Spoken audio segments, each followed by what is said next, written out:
Welcome to Mobile Math, math lessons on the go. By the end of this lesson, I should be able to divide positive numbers using a technique called long division.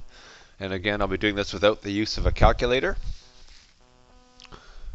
Quick reminder, division is a shortcut for repetitive subtraction. So what does division mean and what are the symbols? Well, we have various symbols or ways to illustrate division. So we're going to be concentrating on the one with the yellow box, which is the long division or traditional division. And we'll be looking at how many groups of 2 are there in a group of 8, or at least we'll be thinking along that line. How many groups are there in another group?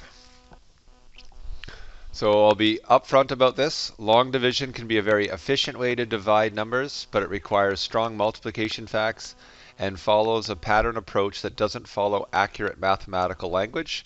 So just like the column model for multiplication, there were some trade-offs between speed and using the correct language to describe the numbers.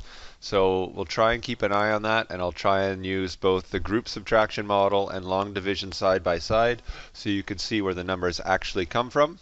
But the long division model is really sort of the final model we use when we're very, very comfortable with division.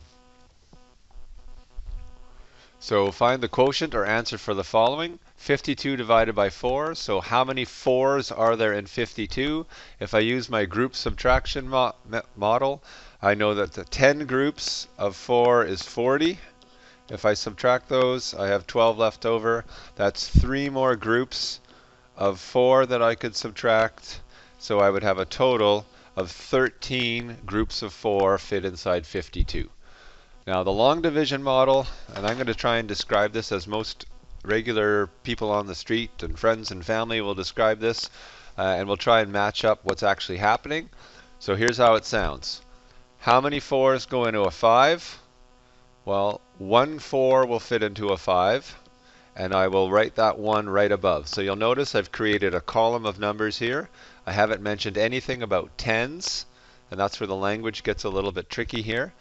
Because really what I'm asking is how many 4s fit into 50. And this one up top is in the tens column, and it would say 10, which we'll see is right over here. But I'll continue with how the long division model is sort of explained. So how many 4s fit into 5? 1. I write my 4 down, I subtract, and now I have to bring down, and this is always the curious line that causes some confusion for people. I have to bring down this 2. That makes a 12. How many 4s fit inside a 12? 3 of them. And when I subtract, I end up with 0.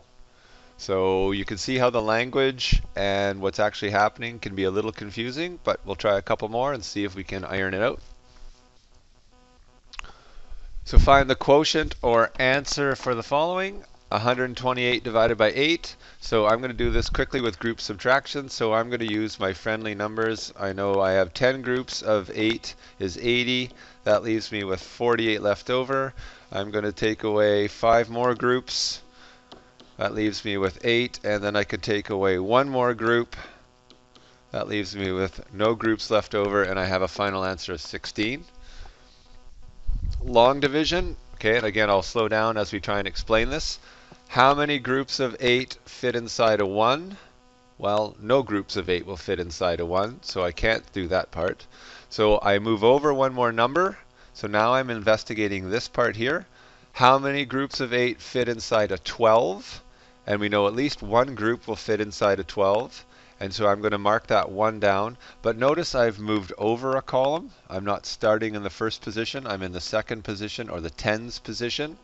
So if I subtract an 8 from a 12, I end up with a 4, and then I do the bring down, and I have a 48. How many 8s fit into 48? And I know that's 6. And if I subtract those, I end up with a 0. So if you take a look here, there's the 10. This 6 comes from these 2 numbers right here, and it's just a slightly shorter, more efficient way to write the problem. 308 divided by 14. So I'll do this again with group subtraction really quickly. I know that 20 groups of 14 is 280. So when I subtract those, I am left with 28, and then I have two more groups of 14 that can be subtracted, and I have a total of 22. If I come over to the long division model,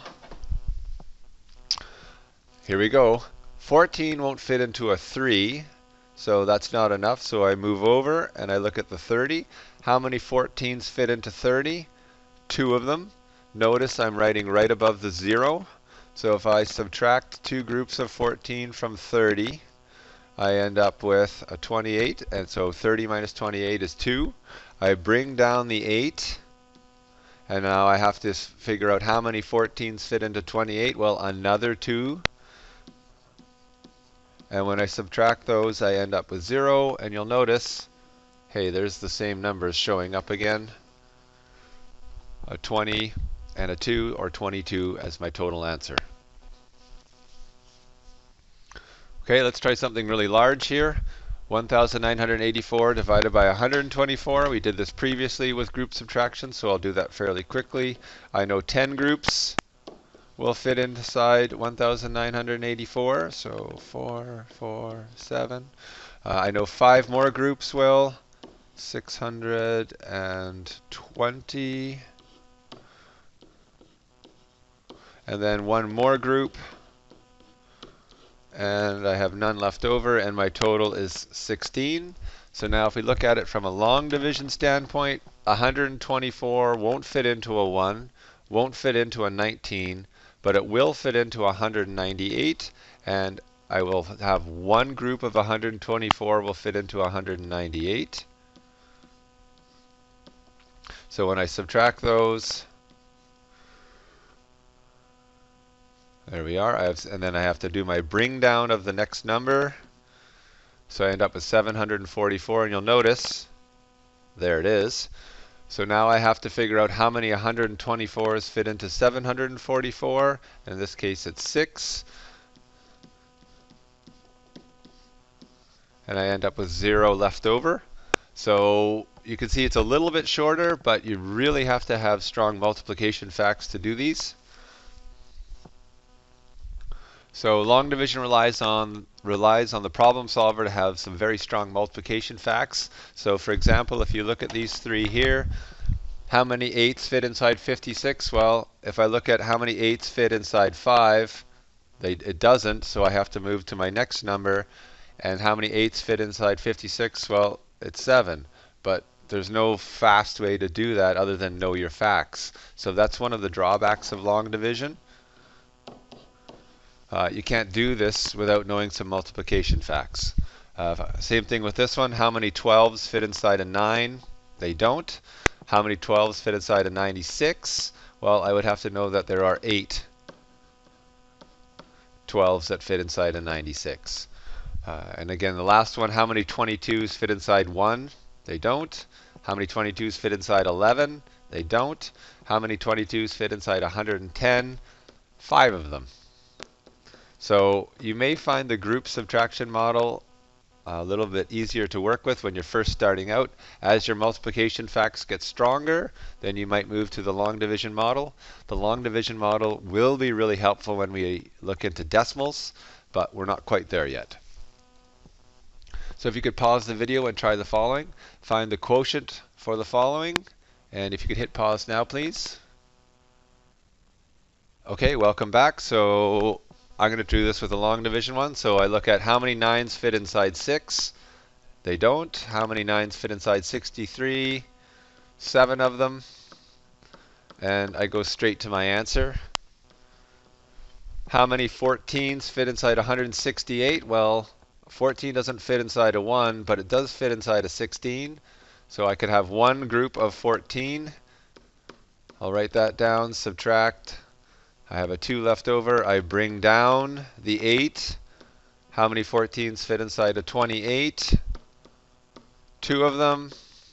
And I have 0 left over, so my final answer here would be 12. And lastly, how many 15s fit inside 360?